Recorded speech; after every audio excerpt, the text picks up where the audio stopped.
ఇలాగ ఎన్ని జరిగాయి? నేను కలిసిన ముందు రోజే నువ్వు ఇంకోటితో పడుకున్నావు లేదా? అజ్జువా ఆడితో పడుకున్నావు నేను కలిసిన ముందు రోజే. నేను కలిసిన తర్వాత సూర్యగుణం వాడుకున్నావు, వాడావా లేదా? నేను హాస్టల్ కాడ దింపితే హాస్టల్ నుంచి ఆడితో బయటికి వెళ్ళేదాన్ని. ఇక్కడ హాస్టల్లో దింపితే నన్ను రామని నాతో బయటకు వచ్చేదానో లేదా? ఫుడ్ విషయంలో గానీ, ఏదైనా కావాలన్న విషయంలో గానీ ఆడికి నాకు నేను దింపడం బేబీ సినిమాలో లాగా. నేను దింపితే ఆడికి వెళ్ళి ఆడి నుంచి నా దగ్గర రావడం, అంతే కదా ఇది.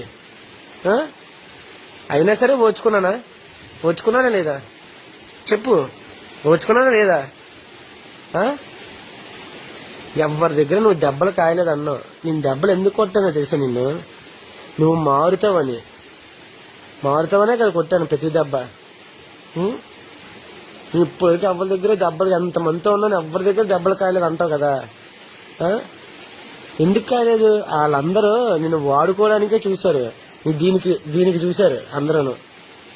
నేను చూసింది దేనికి నిన్ను?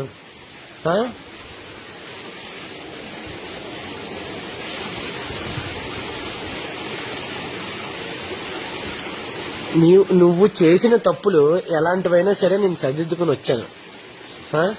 ఇప్పుడు కూడా నువ్వు ఎన్నో చిన్న చిన్న చిట్టి పనులు చేతనే ఉన్నావు, అయినా సరే ఊరుకొని ఉన్నాను. నాకు గౌరవం ఇవ్వడం మానేసావు, అయినా సరే ఊరుకొని ఉన్నాను.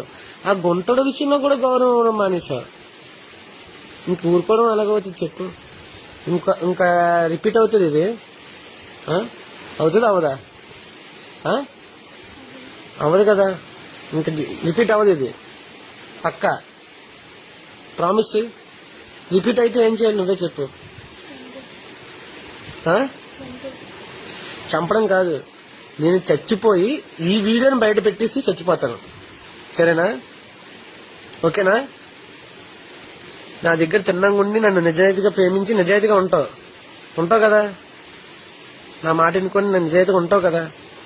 దేంట్లోనూ ఆర్గ్యూలు చేసి మళ్ళీ గొడవలు పెంచుకొని ఇచ్చేవి కదా? ఉంటావు.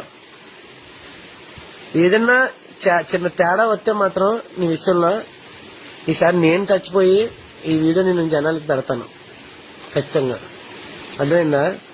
అది కూడా ఎలాగా? నీకు అరగుండు కొట్టించి, నీ జుట్టంతా కట్ చేసి అరగుండు కొట్టించి, ఏ అందం అయితే నువ్వు చూసుకొని మురిసిపోతున్నావో ఆ అందం. అయితే ఈ వీడియో బయటకు వచ్చే లోపు అన్న లేడన్న దాని అర్థం.